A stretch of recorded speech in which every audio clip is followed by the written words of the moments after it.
and welcome to Nail Theory Foundations by Trieu London.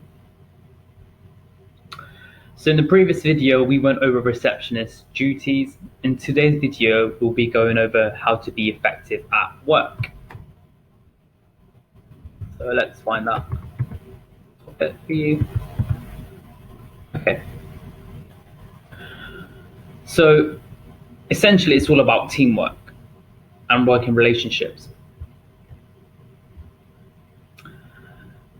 It requires a commitment of each employed individual to ensure quality of all levels in all services for a business to be successful. So it's important that you're effective in your job and you have positive working relationships. So that's the main thing, positive working relationships, if you want to be effective at work. So each employee, whatever their role is, they are a valuable part of the team and ensuring the success of the business. All staff at induction should be told of the function of the business and their role within it, and they should be told about relevant codes. So they should all be given job roles and responsibilities. So some of the things is titles, specific job role, duties of responsibilities, work location, and any other special circumstances, such as attending salon promotional events, some admin duties.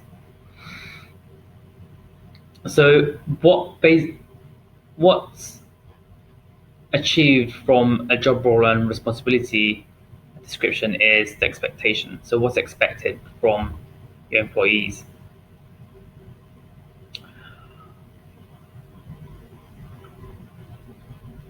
And a contract of employment should be given within 2 months of being employed.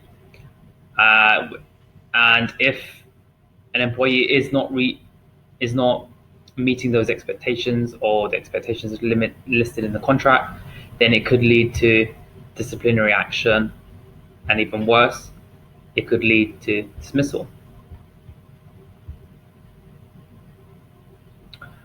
Where an employee might feel they have been untreated fairly, then they can take this to an employment tribunal. So as a salon, in order to have an efficient working environment, there needs to be the right support and guidance. You can't expect a worker to start and for them to be efficient in building a successful business if they haven't been given guidance and support. As an employee, you should always request courteously for guidance at an appropriate time, and you could go also to the appropriate person. So that might be senior therapist or supervisor.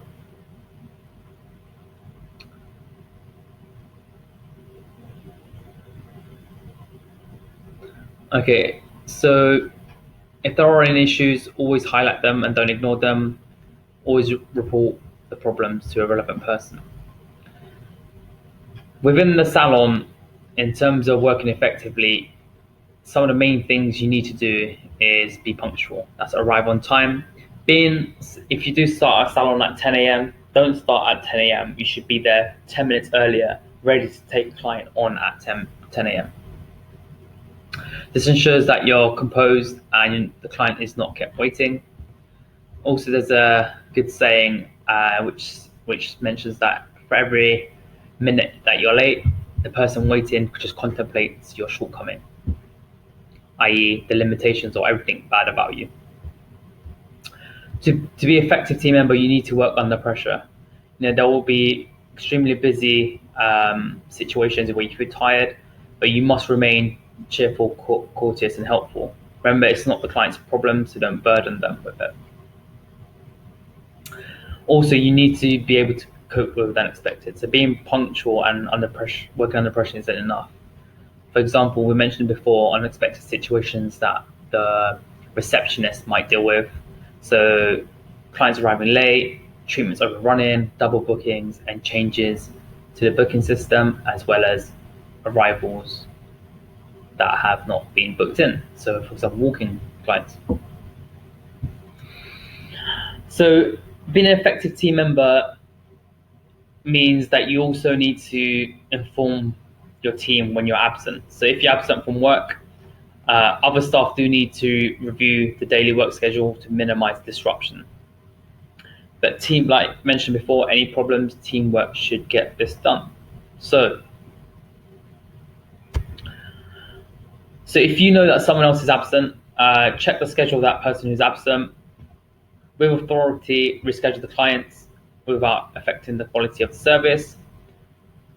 Determine any clients that need to be actually cancelled, especially if there's a double booking, and contact clients as soon as possible. If you yourself are ill, to minimize disruption, you must report your sickness as early as possible to the relevant person, and you might be required to complete sickness forms. Now, for positive relationships, it's based on effective communication. They go hand in glove. So personal problems will occur and will only be a problem in the long run if there's ineffective communication. If you're a salon manager or staff member or supervisor, you should always hold regular staff meetings where concerns can be shared. And there's also an opportunity to share ideas on where we can improve efficiency. You always want positive relationships with your colleagues. So again, in a customer care industry, there isn't any space for poor working relationships. The environment can be stressful, it will affect your effectiveness, and you should always resolve. There will be issues between specific members, but you should always resolve disputes immediately.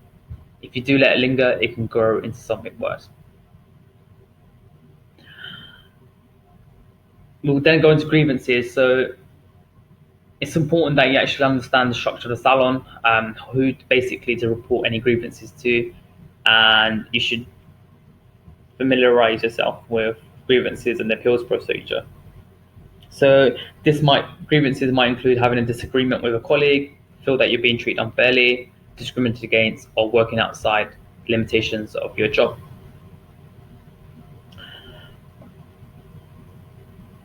The grievances may mean disciplinary action taken against an individual. For a team to work effectively, problems should be addressed as soon as possible, and it's important that harmonious relationships are actually rebuilt. So, effective teamwork. How to be an effective team member. Know who to report the issues to. Communicate clearly and freely. Support your teammates in their job role. Have a target to work towards. Actually be flexible to meet the organization's needs. Operate in a supportive and friendly atmosphere, and feel valued, and also make others feel valued. So that's how to be an effective team member. But to improve your effectiveness, it's important to set targets, basically. So the ones that you're good at, work to the highest standards. So these are skills that you're actually good at, but you also need to focus on some of your strengths and weaknesses. So how to actually improve personal performance. So recognize your strengths and weaknesses. Clarify instructions and technical knowledge with the appropriate person. Keep technically updated.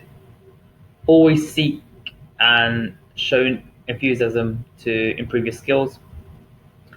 Always set realistic targets. Review your personal performance against targets set. And always respond positively from appraisals and reviews. Never take this personally. There might be something in there that you actually have a weakness and you're not aware of. It's always great that your team members give you feedback so you can improve and develop as a person. This should usually happen in a performance review or appraisal. It's a situation where your supervisor will identify your weakness and strengths and areas within where you might need additional training. So you should use this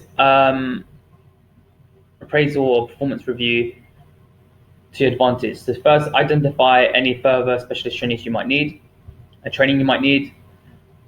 why you might be stuck at your current level, what's stopping you from progressing, identify or amendments to your job role, focus on identifying achievements against your targets set, and it can help you make an action plan. So in essence, reviews are really good things. At each review and appraisal, you should always see your agreed objectives and targets set against the previous period and review why they have been achieved, so why they have not been achieved, and if they have, then tick them off. You should always be target setting. It can be set by an employer, the team as a whole, and some of the ways you can get those targets is probably through training. So your employer or your supervisor might identify what training activities you need, what tasks need to be performed, what standards are expected, when an assessment of that target should be expected. But targets in general, even if you're a mobile or home nail technician, you should always set yourself targets. For example, complete a shellac manicure within 40 minutes and set that in a realistic way. I'll write down an acronym which I find pretty useful. It's like this. It's a SMART acronym.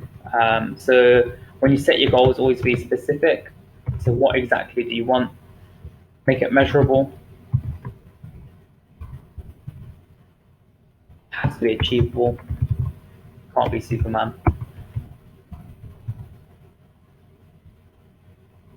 And realistic as well. And then a time. So it has to be very specific. Let's take, for example, completing shellac manicures within 40 minutes and within 6 months. So it's specific. I want to reduce my shellac manicure in terms of time. Is it measurable? Yes. I want to complete under 40 minutes. Is it achievable? At the moment, I know shellac manicures, so I can do them. Is it realistic? So it's in 6 months' time. Possible, realistic. Time limit. So I set myself 6 months to actually achieve that. You can use that to everyday life when you set goals. So during the review process, you'll be checking your personal effectiveness against targets set. And these are just general standards you may be assessed against. Generally, the nail salon or your managers will have productivity targets that you'll be assessed against. Try find out what they are. It's a keynote here for promotional purposes and so that you're recognized. If you do achieve your targets before the due date, then do inform your supervisor so that first, a new target can be set, and two, they could be considered next time you're getting a promotion. So this bit here, being positive about negative feedback, I don't like to call it negative. So cross that out, and I like to call it constructive feedback. So be positive about constructive feedback. At the end of the day, it is your manager and supervisor giving you advice so that you can be a more effective team member and help you progress and help be a positive and value-adding member to the team. Also, in terms of personal development, it's also very useful. So how do you actually develop within the job role other than just target setting? So active development, which is attending trade seminars, subscribing to magazines, watching colleagues who have more advanced experience, and just developing your portfolio. So in the next video, so we've gone over if being effective at work. In the next video, I hope to cover effective communications with clients. So here we went over being effective at work. So what do you need to do as a team member? how to operate in the salon in terms of punctuality, working under pressure, and dealing with unexpected circumstances. Also, in terms of going about personal development, setting goals, working on appraisals, and receiving feedback positively and actually acting upon it. And that way, your manager should recognize what value you add. If you're looking at it from a business perspective and you're a salon owner, then you should be implementing these regular meetings and these appraisals and feedback sessions to build a strong and effective team. So I hope you enjoyed today's video and you've taken note where possible. Again, if I did go too fast, then please pause the video at any moment and take down the notes that you need to take down. So once again, thank you for watching, and I'll look forward to seeing you for the next video, which will be on effective communication with clients.